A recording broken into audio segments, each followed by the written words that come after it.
bonne nuit et je suis ravie de vous retrouver avec cette vidéo où je ne vais utiliser que des produits coréens. En fait, j'ai décidé de filmer en français parce que j'étudie la langue française depuis 7 ans ici en Corée du Sud. Et aujourd'hui, je voudrais vous montrer comment je fais mon maquillage dans le style coréen. Donc, on y va?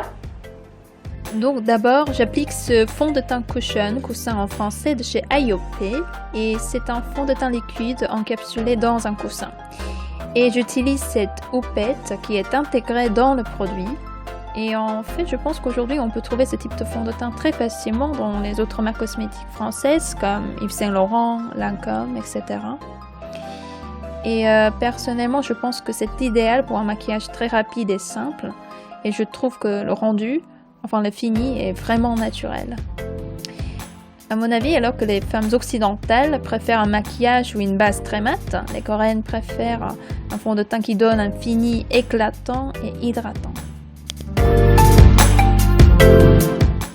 Ensuite, je mets ce correcteur / les anti-cernes de chez Toshem.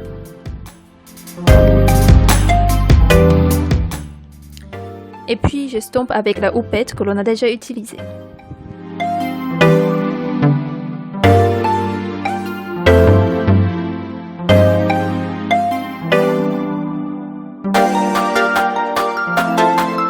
Et maintenant, je mets cette base pour les paupières de chez VDL, bien sûr pour fixer tous les fards à paupières que je vais utiliser après.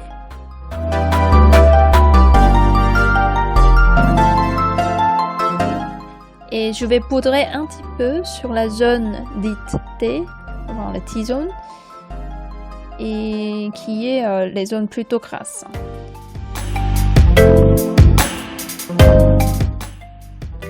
Ensuite, je vais utiliser cette palette de fard à paupières de chez Etude House. Et donc, j'utilise cette première teinte sur toute la partie mobile de mes paupières pour faire une base.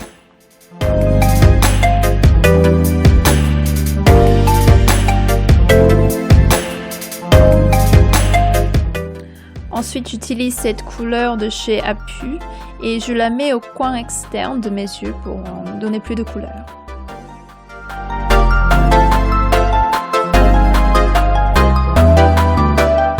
Et ensuite, j'utilise aussi cette couleur d'Innisfree.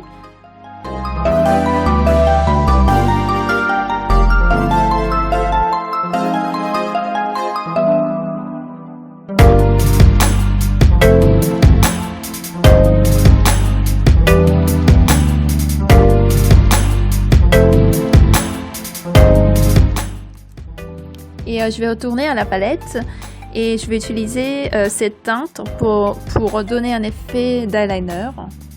Et j'estompe un peu avec ce petit pinceau pour donner un effet plus naturel. Et je le mets aussi au-dessous de l'œil. Et je mets cette couleur de fard à paupières de VDL. Enfin, c'est une couleur dorée et je le mets uniquement sur le bombé de la paupière pour donner plus une illusion de relief.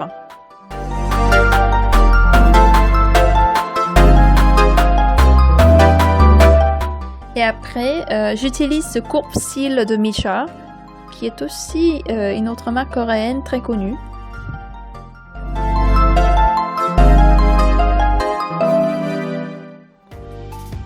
Et puis avec cet eyeliner d'Innisfree, je trace un trait à l'intérieur de l'œil afin de souligner la base des cils.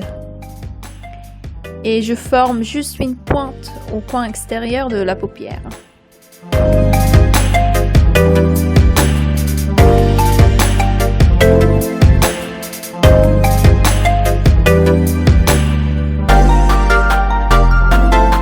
Et ensuite, je mets mon mascara de chez Innisfree et j'en mets uniquement sur mes cils supérieurs.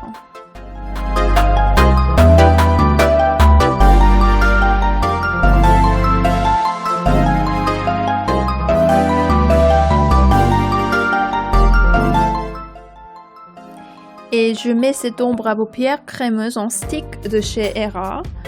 Et je vais accentuer le coin interne et inférieur de mes yeux. Et je vais maquiller mes sourcils très rapidement avec cette ombre à paupières en couleur prune. Et en fait, beaucoup de Coréennes préfèrent des sourcils avec une forme droite, comme vous voyez sur cette image. Et je pense que c'est aussi une différence par rapport aux autres pays.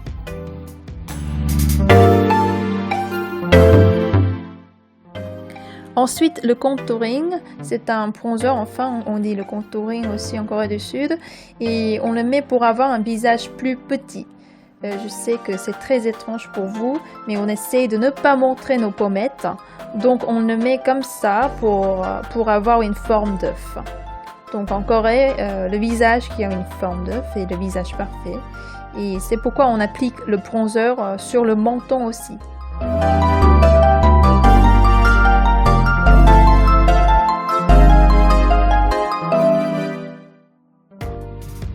Et je vais appliquer du blush de Abamart en teinte Marry Me.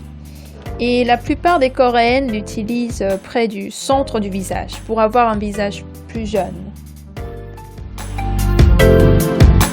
Et enfin, je mets ce type de gloss pour la lèvre, ce qu'on appelle la tinte de chez Peripera. Et je le mets à l'intérieur de mes lèvres. Et puis j'estompe pour donner un effet de gradation.